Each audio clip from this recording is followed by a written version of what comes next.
চট্টগ্রাম বন্দর বাংলাদেশের অর্থনীতির লাইফলাইন। দেশের পুরো অর্থনীতি দাঁড়িয়ে আছে এই বন্দরকে কেন্দ্র করে। দেশের আমদানি রপ্তানি 90% পরিচালিত হয় এই চট্টগ্রাম বন্দর দিয়ে। প্রতিদিন হাজার হাজার কোটি টাকার যন্ত্রপাতি আমদানি হচ্ছে এবং দেশের বিভিন্ন প্রান্তরে ছড়িয়ে পড়ছে। আমরা যখন এই বন্দরে অবস্থান করছি তখন একটি যন্ত্রের চালান এই বন্দরে এসেছে। এই যন্ত্রের একটি অন্ধকার দিকও রয়েছে। আমাদের এবারের অনুসন্ধান এই যন্ত্রটিকে নিয়ে। চট্টগ্রাম থেকে ঢাকার দিকে টিম 360 ডিগ্রি। জাহাঙ্গীরনগর বিশ্ববিদ্যালয় ক্যাম্পাস। এখানেই মারা যান বিশ্ববিদ্যালয় ছাত্রী রাচি।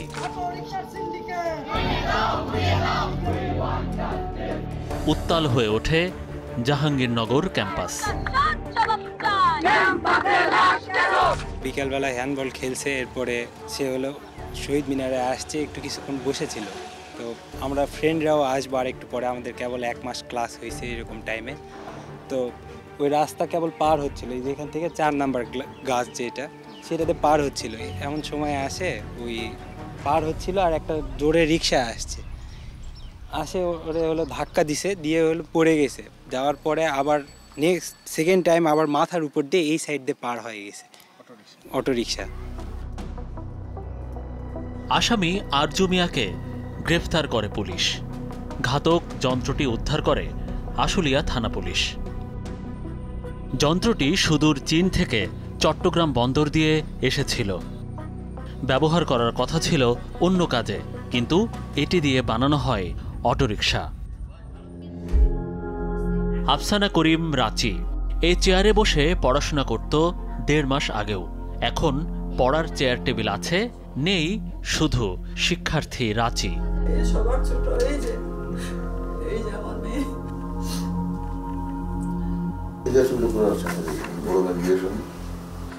সব ব্যাপারে সে খুব ছিল আর কি, অ্যাক্টিভ ছিল। খেলাধুলা, পড়াশোনা কিছুই তাকে বলতে হতো না। সে নিজে নিজেই সবকিছু পড়তে পছন্দ করতো। বই কিনা আমার সাথে, আম্মা আমি যাই, তোমার যেতে হবে না, আমি বই কিনে নিয়ে আসি। সবকিছুতেই সে অ্যাক্টিভ ছিল।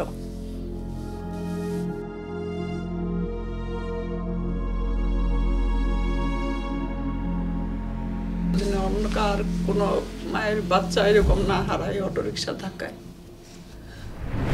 ঢাকার সড়কে ব্যাটারি চালিত রিকশা বন্ধ হবে কি হবে না, সেই চূড়ান্ত সিদ্ধান্ত আদালতের। এই বন্ধ প্রক্রিয়া নিয়ে আমরা আজ অনুসন্ধান করতে আসিনি, তবে আমরা খুঁজে বের করেছি ঢাকার রাস্তায় ব্যাটারি চালিত রিকশা নামানোর পেছনের কারিগরদের, যারা কৃষিযন্ত্রের আড়ালে কাস্টমসকে কর ফাঁকি দিয়ে চীন থেকে ব্যাটারি চালিত রিকশার সরঞ্জামাদি আমদানি করছেন। ঢাকায় যত বেশি এসব যানবাহন নামানো যাবে ততই ওই চক্রের লাভ। আর সেজন্যই যখনই ব্যাটারি চালিত রিকশা বন্ধের ঘোষণা আসে তখনই তারা তৎপর হয়ে ওঠে। নেপথ্যের এই ব্যবসায়ীদের মুখোমুখি হয়েছে টিম 360 ডিগ্রি।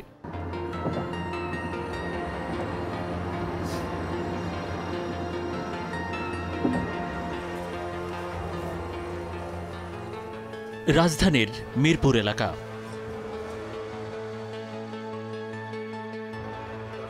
এই ব্যক্তি ক্ষুদ্র অটো যন্ত্রাংশ বিক্রি করেন, পাশাপাশি 30টি যান্ত্রিক রিকশারও মালিক সায়েমুল ইসলাম। অটো গানের বানানোর ফ্যাক্টরি আপনার বিভিন্ন জায়গায় আছে, ঢাকার ভিতরেও আছে, বিভিন্ন জায়গায় আপনার ভিতরে বানায় আর আপনার শোরুমে বিক্রি করে। যেমন কমলাপুর স্টেশন, যেমন মুগদা স্টেডিয়ামে আপনার একটা শোরুম আছে। পুরা মার্কেটটাই আপনার অটোর মার্কেট।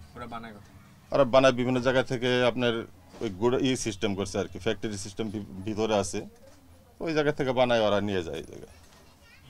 ঢাকার মধ্যে ফ্যাক্টরি আছে, ঢাকার ভিতরেও আছে আপনার বিভিন্ন জায়গায়। যেমন একটা ফাঁকা জায়গার ভিতরে একটা বড় বিল্ডিং নিচ্ছে বা একটা ওপেন শেড করে ভিতরে বানাইতেছে, সেখানে হয়তো বিক্রি করে না, বিক্রি করে আপনার শোরুমে যায়। অনেক জায়গার মধ্যে আমরা বেছে নিয়েছি গাজীপুরকে। দেখে আসা যাক কিভাবে অটোরিকশাগুলো বানানো হয়। গাজীপুরের বনলতা আবাসিক এলাকা। আফসানা করিম রাচি যে যান্ত্রিক রিকশা দুর্ঘটনায় মারা গেছেন, সেই যন্ত্রগুলো এই দোকানটিতে বিক্রি হচ্ছে। পুরো রিকশা বানানোর পর এগুলোর দাম 1 লাখ থেকে 1.5 লাখ পর্যন্ত। আমাদের মনে প্রশ্ন, এই যন্ত্রগুলো তিনি কোথা থেকে আনলেন? না, বিভিন্ন কারখানা আছে।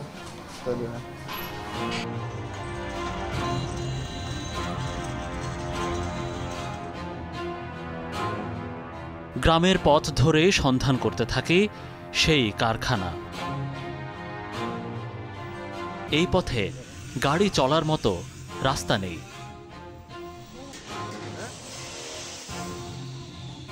চট্টগ্রাম বন্দর দিয়ে আসা সেই কৃষি যন্ত্র দিয়েই একের পর এক যান্ত্রিক রিকশা বানাচ্ছেন এখানকার শ্রমিকরা।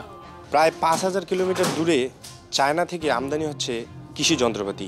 এই কৃষি যন্ত্রপাতিগুলো দিয়ে তৈরি হচ্ছে এগুলো। যেগুলো হচ্ছে আপনার যে রিক্সা বানায়, ওগুলো আপনাদের এখানে বানায় না? হ্যাঁ, পাট কই থেকে আসে? মানে এগুলো মাল, এই মাল আছে মানে ঢাকা। এই জিনিসগুলো এগুলো তো চাইনিজ। হ্যাঁ, এইগুলো চাইনিজ, এইগুলো চাইনিজ। 6টা গাড়ি আর কি দেন ওটা। দিনে কয়টা উঠে? 6টা। কারখানার মালিকের নাম বাবু, যার দোকানে যান্ত্রিক রিকশাগুলো বেচাকেনা করতে দেখেছিলাম আমরা।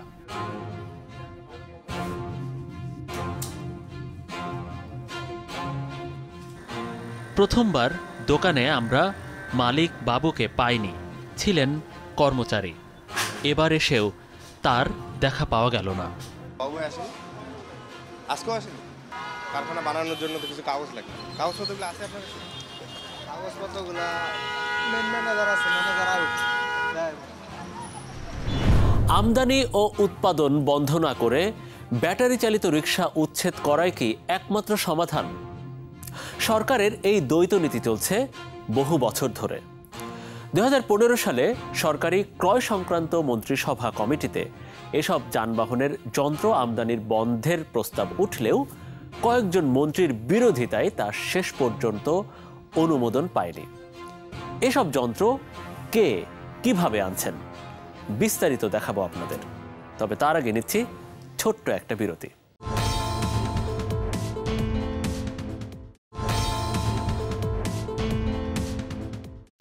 আমদানিকারকদের আমদানিতে কোনো বাধা নেই, উৎপাদনকারীদের উৎপাদনেও কোনো বাধা নেই, গ্যারেজ মালিকদের অবৈধভাবে বিদ্যুৎ ব্যবহারেও কোনো বাধা নেই। যত খড়গ শুধু রাস্তায় দরিদ্র রিকশা চালকদের উপরে। যখন একজন দরিদ্র রিকশা চালক 4 থেকে 500 টাকায় এটি ভাড়ায় নিয়ে আসেন কিংবা ঋণের টাকায় এটি কিনে আনেন, এটাই কি বন্ধ করার প্রক্রিয়া? আমরা এবার বেশ কয়েকজন গবেষকের কথা শুনতে চাই।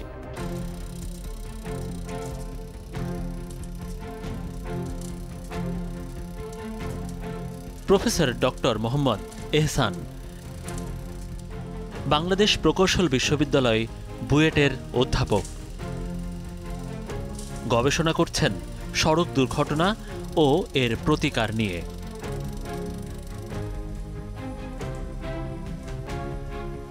সরকারি একটি প্রকল্পের আওতায় তিনি তৈরি করছেন সড়কে চলাচলের উপযোগী নিরাপদ অটোরিকশা।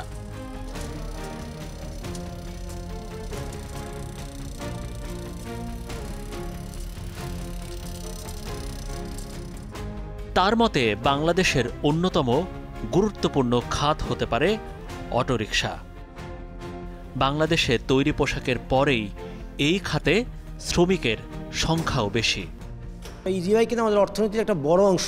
এই লক্ষ লক্ষ মানুষের কর্মসংস্থান এবং আমাদের হিসাবে প্রতি 1 মিলিয়ন বা 10 লক্ষ ইজিবাইক দেশে প্রায় 35,000 কোটি টাকা প্রতি বছর রোল করে।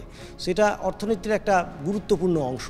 সো আমরা এখান থেকে আমাদের অর্থনৈতিক অ্যাডভান্টেজ নিচ্ছি, আমাদের যোগাযোগের সুবিধা হচ্ছে, কিন্তু এটাকে আমরা সিস্টেমেটাইজ করছি না। এখন পর্যন্ত এটাকে রেজিস্ট্রেশনের কোনো ব্যবস্থা নাই, লাইসেন্সের ব্যবস্থা নাই। এভাবেই দশকের পর দশক চলছে। আমার মনে হয় যথেষ্ট হয়েছে। এখন এই ব্যাপারে সরকারের চিন্তা করা উচিত। বন্ধ না করে নিয়ন্ত্রণের পরামর্শ দিলেন বুয়েটের অধ্যাপক ডক্টর এহসান।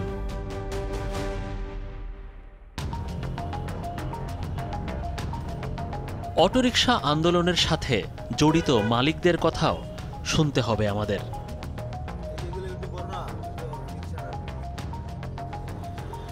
রাজধানীর মিরপুর এলাকা। এই এলাকায় অটোরিকশার সংখ্যা প্রায় ৩০,০০০। অটো মালিক সমিতি এই জরিপ করে প্রশাসনের হাতে তুলে দিয়েছে। আন্দোলনের সময় এই এলাকার অটোরিকশা মালিক সমিতির সভাপতি ও সাধারণ সম্পাদক সড়ক উপদেষ্টা ফয়জুল কবির খানের সাথে বৈঠক করেছিলেন। কি আলোচনা হয়েছিল সেই বৈঠকে? সরকার অনুমতি নাই তা সত্ত্বেও তবুও হইতে হইতে আজকে বহু অটো হয়ে গেছে। আজকে এটার মধ্যে সবার রোজগার কমসে কম 10 লক্ষ উপরে ঢাকা আমাদের অটো আছে। অর্থাৎ আমরা চাই এটা বৈধ হোক, বৈধ হওয়ার পরে আমাদের ড্রাইভারকে ট্রেনিং দেওয়া হোক, আমাদের রোড পারমিট দেওয়া হোক, আমাদের নির্ধারিত রাস্তা দেওয়া হোক, আমরা যেন এই রাস্তায় চলাচল করতে পারি। এগুলো নিয়ন্ত্রণ করতে হলে গোড়ায় যেতে হবে। আমদানির দিকে নজর দিতে বলেন অটোরিকশা মালিক ইউনিয়নের নেতা মোহাম্মদ হাসান। দিন যাইতেছে, জনসংখ্যাও বাড়ছে, গাড়িও বাড়ছে। তো ওই সিটি কর্পোরেশনের আন্ডারে হোক বা বিআরটির আন্ডারেই হোক, যদি এটার একটা বৈধতা দেয়, তাহলে যেমন মনে করেন আমরা সাধারণ মানুষ আমরা খাইয়ে পরে ভালোভাবে বাঁচতে পারি। আমাদের গন্তব্য আবারও গাজীপুরে। এখানে কয়েকটি কারখানায় ঢু মারে টিম 360 ডিগ্রি।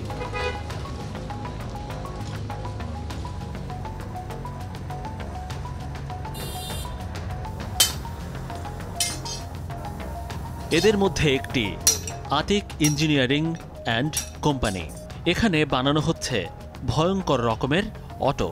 শুধু রিকশায় যন্ত্র লাগিয়েই তৈরি হচ্ছে অটোরিকশা।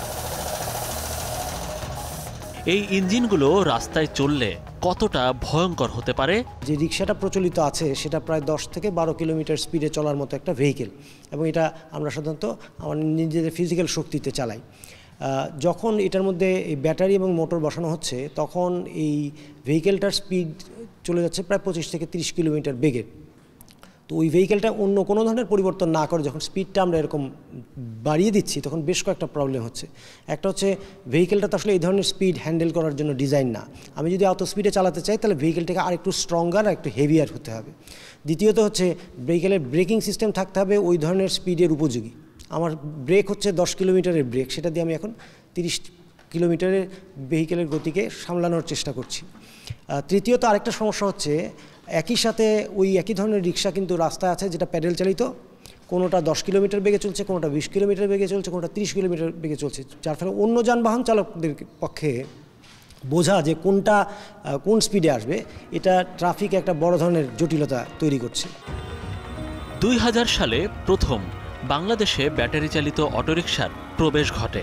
2004 থেকে 2008 এই 4 বছরে অটোরিকশার সংখ্যা সীমিত ছিল। বছরে প্রাণ হারিয়েছেন গড়ে 75 জন। 2009 থেকে 2013 সাল ব্যবহার দ্রুত বাড়তে থাকে। প্রাণহানির সংখ্যা গিয়ে দাঁড়ায় 200 জনে। 2024-এ 5 আগস্টের পর সারা দেশে অটোরিকশার সংখ্যা 30 লাখ ছাড়িয়ে গেছে। শুধু এই 1 বছরে মারা গেছেন 800 জন। তবে দুর্ঘটনা ও মৃত্যুর সংখ্যা দিয়ে অটোরিকশা বন্ধ করতে চান না অনেকে। যদি বন্ধ করতে হয় তাহলে আমাকে এর ইম্পোর্ট বন্ধ করতে হবে। অর্থাৎ এখানে বাণিজ্য মন্ত্রণালয় তাদের একটা বড় একটা ভূমিকা আছে। তো ট্রান্সপোর্ট মিনিস্ট্রি এবং বাণিজ্য মন্ত্রণালয়, দুইটা মন্ত্রণালয় যদি একত্রিত হয়ে কাজ না করে এবং এর যে পার্টস বিদেশ থেকে আসতেছে সেইটাকে যদি আমরা যদি কন্ট্রোল না করি, বন্ধ না করি, তো এটাকে আসলে বন্ধ করা দুরূহ ব্যাপার। আমরা আবারও গাজীপুরের আতিক ইঞ্জিনিয়ারিংয়ে জানতে চাই এসব অটোরিকশার মেশিন বা যন্ত্র তারা কোথা থেকে আনেন। বাজারে আছে, এটা আপনার মণিপুর থেকে সোজাও পাবেন, বামেও পাবেন। কি নাম দেবেন? এটা আপনার শিকদা মার্কেট আছে, ওর নাম হলো সোহাগ আছে, ওরাবে আছে। আবার এগুলা এই অটো বানানো ছাড়া আর কোন কাজে লাগে এগুলো? এটা অটোর মধ্যেই শুধু, আর অন্য কোনো কাজে লাগে না না না, শুধু অটোর মধ্যে। আপনার যে ওয়ার্কশপের অনুমতি নেওয়া আছে? হ্যাঁ, অনুমতি মানে ট্রেড লাইসেন্স আছে। আর কোনো কিছুর অনুমতি না। এখানে এরকম ওয়ার্কশপ আছে কতগুলো? তাও 20-30টা হবে।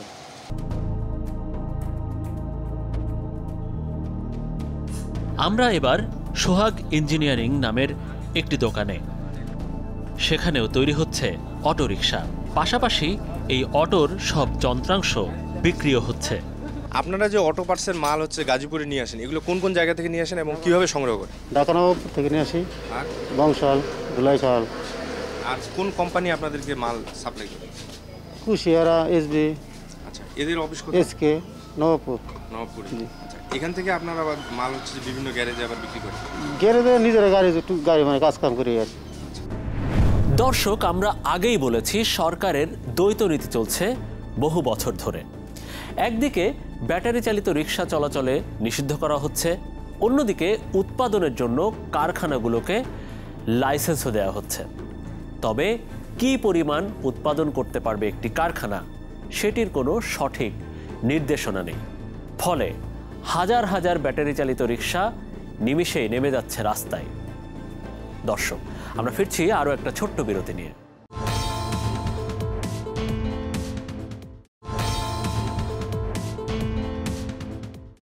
প্রকৌশলীদের সাথে কথা বলে আমরা জানতে পেরেছি ব্যাটারি চালিত রিক্সা কারিগরিভাবে কখনোই সড়ক বা মহাসড়কের উপযোগী নয়।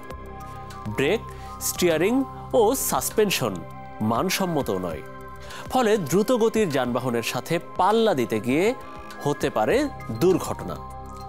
আমদানিকারকদের মুখোমুখি হব আমরা। রাজধানীর নবাবপুর। চীন থেকে চট্টগ্রাম বন্দর, তারপর যন্ত্রগুলো চলে আসে নবাবপুরে, আর এখান থেকে যন্ত্রগুলো ছড়িয়ে পড়ে সারা দেশে। সোহাগ ইঞ্জিনিয়ারিং এই কুশিয়ারার নামটি বলেছিলেন, যারা যন্ত্রগুলো আমদানি করেন কৃষি যন্ত্রের ঘোষণা দিয়ে। আপনাদের প্রোডাক্ট কি কি আসে তাহলে? Agriculture spare part. শুধু agriculture? Agriculture power tiller, diesel engine. Diesel. হ্যাঁ, agriculture diesel engine and power tiller parts. এটা তো আপনাদের না, আরেকজন তাহলে বলছে না না, সেটা বুঝছি, এটা খারাপ লাগবে। অটোর পার্টস আপনারা নিয়ে আসেন? আমি এটা বললাম। হ্যাঁ, কিছু কিছু অটো পার্টস আমরা অটোর পার্টস নিয়ে আসেন। অটোর পার্টস যে আপনারা নিয়ে আসেন, এটা হচ্ছে যে এসি সবগুলা টেস্ট করে যেটা কয়টা খারাপ মনে হয় এটা পাঠাই দিন কুরিয়ারে। বা এই অটোর পার্টস আনতে আপনাদের কি সমস্যা হবে না? এটা তো কোনো সমস্যা হচ্ছে না। আচ্ছা, সমস্যা আছে?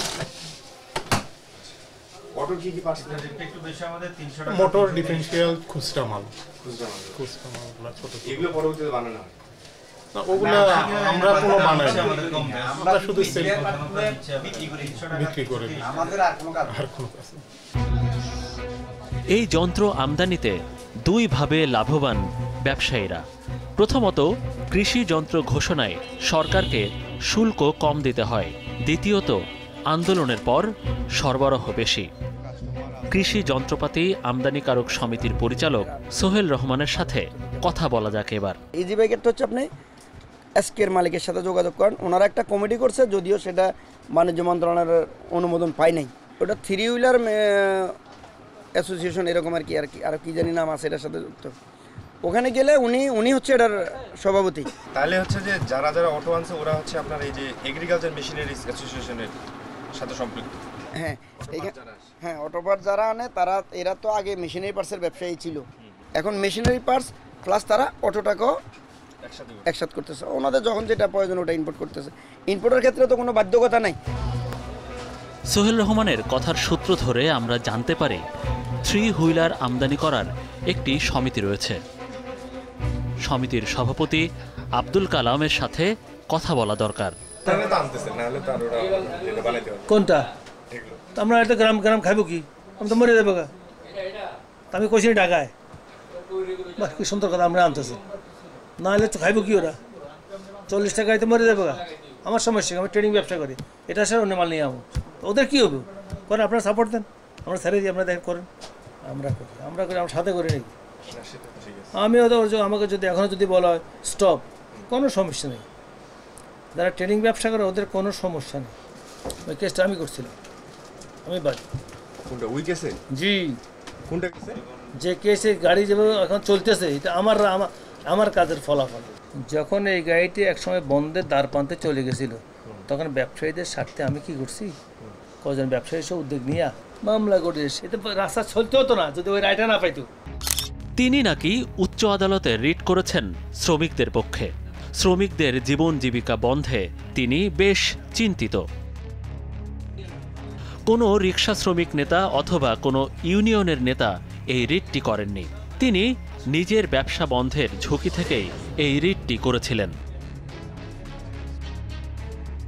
দেশে প্রায় 24,000 কিলোমিটার সড়কের দায়িত্ব যার কাঁধে তিনি ফয়জুল কবির খান। আদৌ কি বৈধ যন্ত্রের তালিকায় নাম ওঠাতে পারবে এই বাহনটি?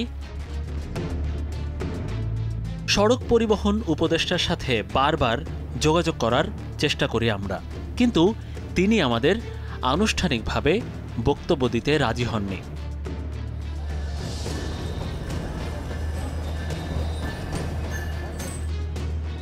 এক পর্যায়ে কমলাপুর রেল স্টেশনে একটি নতুন রেল উদ্বোধনী অনুষ্ঠানে কথা বলার চেষ্টা করি ফয়জুল কবির খানের সাথে, কিন্তু তিনি এখানেও আমাদের এড়িয়ে গেলেন।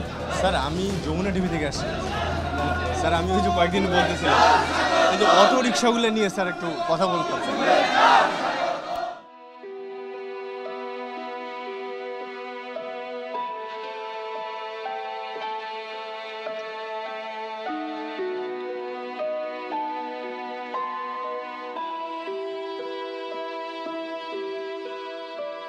সবেমাত্র স্বপ্ন বুনতে শুরু করেছিলেন আফসানা করিম রাচি।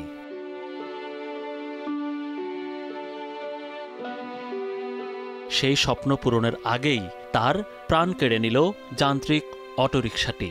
বেঁচে থাকলে হয়তো তার সৃষ্টিশীল কাজ দিয়ে বাবা মায়ের মুখে হাসি ফোটাতে পারতেন, যার সাক্ষী থরে থরে সাজানো রাচির এই পুরস্কারগুলো। হাসির বদলে রাচির বাবা মা এখন শুধুই কাঁদছেন মেয়ে হারানোর শোকে।